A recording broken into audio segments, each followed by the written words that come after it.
Hey guys, this is a quick video on weight loss expectations and what we deal with a lot with our clients and whatnot. I'm just gonna go over a few key points that we see a lot going on because people have unrealistic expectations based on society, based on comparing.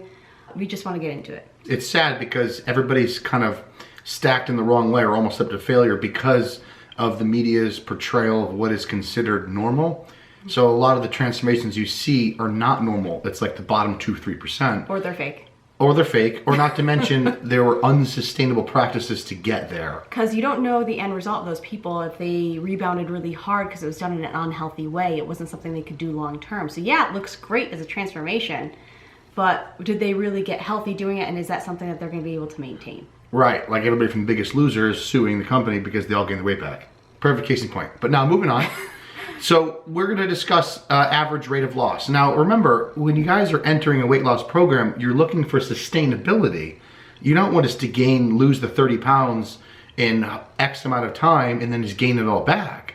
So the means of getting there has to be sustainable. So this might hurt a lot of people to hear this, but average rate of fat loss per week for male and female should be between 0.5, a half pound, and 1.5 pounds per 7 days. That is an average normal loss. The reason we choose that rate of loss is because the caloric deficit to achieve that is not too extreme. You're not going to feel as deprived. And that is where it comes into, because in the bottom line is if you go too extreme, you're going to be very hungry and eventually you're going to crack and you can develop binge eating disorders and so forth, and then it's a road you don't want to go down. In terms of our clients, sometimes we have them check in twice a week. If you lose 0.6, that's a lot in one check-in because that's 3 days. So sometimes you have to look at everything from a bigger picture, or just ask us. Yeah, and then the other aspect is if you lose weight too fast, you will get a metabolic slowdown. Metabolism will slow significantly. I have some clients that might lose more than 2 pounds per week, and they're not hungry and they have great energy, then I'm gonna let it ride. That's not the norm, okay? If you get greater than 1.5 pounds per 7 days, that's a cherry on top, that's a bonus. Be happy, but don't expect that. There will be some weeks you don't lose. That's normal. There'll be some weeks you lose a little bit too much. In the beginning, you might actually drop a lot because of water weight and whatnot, but over time, it should kind of, you'll see a trend. Now, there are a few circumstances where it might vary. One being if you have a thyroid issue, you're on medications. I think, in my opinion, the biggest profound effects of lack of weight loss or slow rate of loss is high stress. Now, not just high stress you're experiencing, inability to manage stress. Lack of sleep, people who work third shift, hypothyroidism, certain medications, certain antidepressants. Yeah, all these things can change the average rate of loss for you specifically. So you have to change your expectations and make them realistic for you. Right, and the goal needs to be implementing a lifestyle change and having a goal to achieve at a certain point.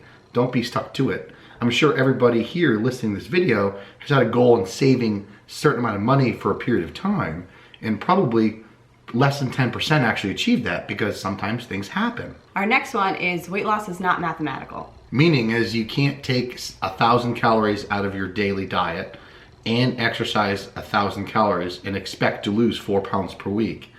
Your body has a lot of countermeasures. It's not that simple. Not that simple. And math is used in nutrition and it's used, but it's not a nail in the coffin. So all you those type A out there like me, you're gonna have to take a chill pill. Yeah, it doesn't work that way. If it was that easy, we would all be big and jacked and shredded and be at our goals if it was just a mathematical equation. It doesn't work that way. Yep, and now a big one is that plateaus will happen, and they're not something you should be scared about, but you have to expect them because it's very normal. And the people who don't get plateaus and lose weight week after week after week is very small, very small. And understand plateaus is basically, you know, outside of obviously not adhering to the plan and other variances of health medications, hyperthyroid, etc. It's your body's way of trying to maintain itself. You know, if you and I are in our car and we're on empty or close to empty and we have a V8, we're probably thinking, man, wish I had a V4 hybrid right now.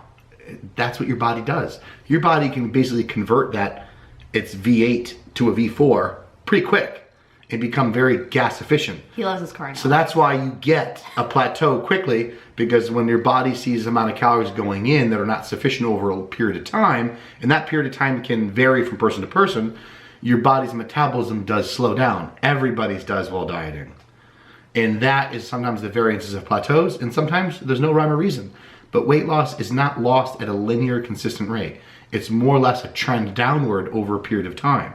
So you will have weight fluctuations. It will go up, it will go down. But as long as that... It's like a roller coaster. As long as that zigzags going down over a period of time, you're winning. Keep in mind too, there could be unexpected life events that happen. That doesn't necessarily mean that you're just gonna gain random weight. Usually what happens is you get really, really stressed, cortisol rises, and you might fall into bad behaviors, or if you go off plan and you're not adhering to it as much as you should consistent-wise, you should expect that your weight's gonna fluctuate or go up. That is normal if you're not adhering. And as you guys know, as you get older, I'm not calling everybody old here, but as you get older, more things happen in life that derail us. Yeah.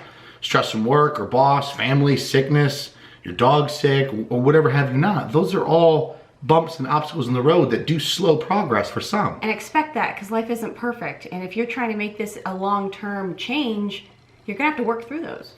It's about being consistent, not about being perfect. Exactly. In closing, basically, your average rate of loss is a ½ pound to 1.5 pounds every 7 days. Weight loss is not mathematical. You should expect plateaus and unexpected life events. But the main thing we want to And it's not a mathematical equation. I said that. Oh, did you? Sorry. Shows how much I listen to my wife. The main thing I want you to take away from this too is stop comparing yourself to others. Yeah. Stay in your own lane and focus on your own self.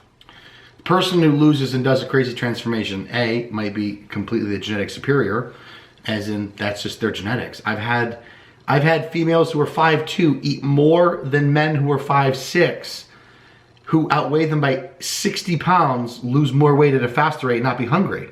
So everybody's a little different, and you got to remember the individuality. As much as we're all equal, we are actually not on a cellular level. All right, so keep that in mind, guys.